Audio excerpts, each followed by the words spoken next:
Chick, you're never late, man.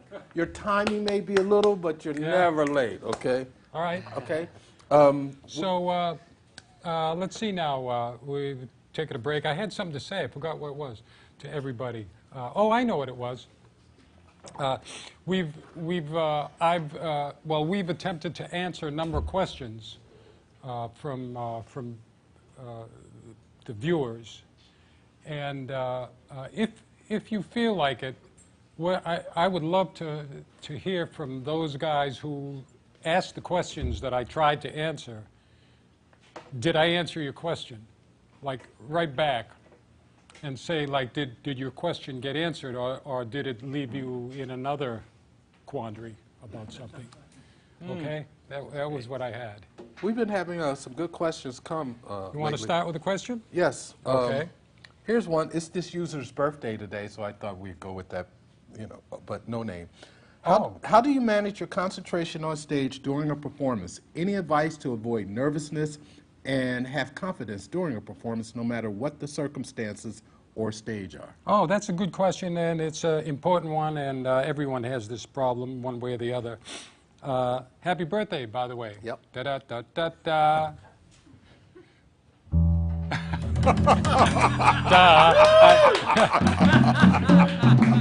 I was going to give you more, but Chip wants to.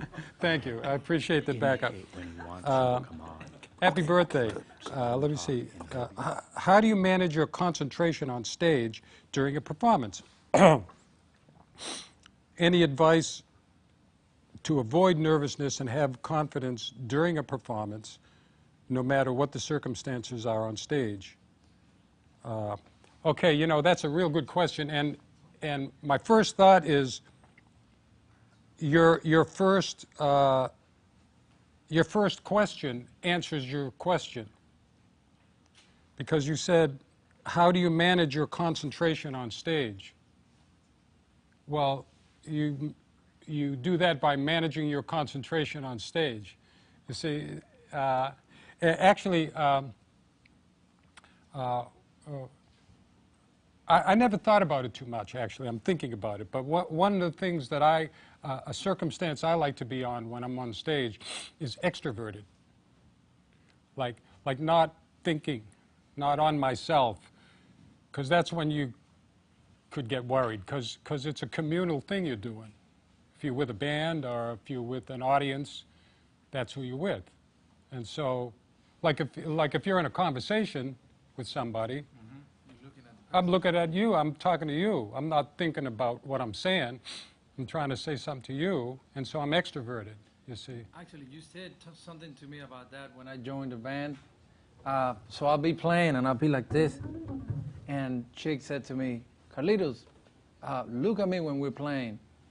I didn't quite get it when he said it, and then when we started playing and I was looking at him, it relaxes you, because it's like what he said, you're having a conversation with someone, you got to look at them, and it actually creates a synergy in the music, kind of like, because I'm answering to what you said. And it's natural to do, isn't it? Yeah. I mean, if I'm talking to you and I'm going, hey, Carlitos, how you doing, man? Like I'm talking to you now. I mean, mechanically so. It doesn't mean you have to stare at a person, but... Yeah, but there's also a subconscious being passed, I think, because when I was learning Planet Chia for the first time yesterday, I was having some trouble with the timing, and I literally just looked up at you guys, and it happened. Yeah. Every time that passage came. Yeah. It's getting passed. Yeah. So that I think that's a good simple answer, is to keep your attention out on your musician or your audience or the space. You know. Another thing you could do, which I like to do sometimes, is if I'm playing in a club or a concert hall or wherever I'm playing, if I can, I like to get there early enough to go out onto the stage and just have a look. I say, okay, well, that's how big it is, and there's the corners over there, and there's the audience, and the balconies are over there. Just have a look around and fill the space with your attention, because you do have the freedom to put your attention where you want to put it. When you, it's a freedom we have, but it's also an ability, because it's it's a normal thing to let your mind wander. And that's the opposite of concentration.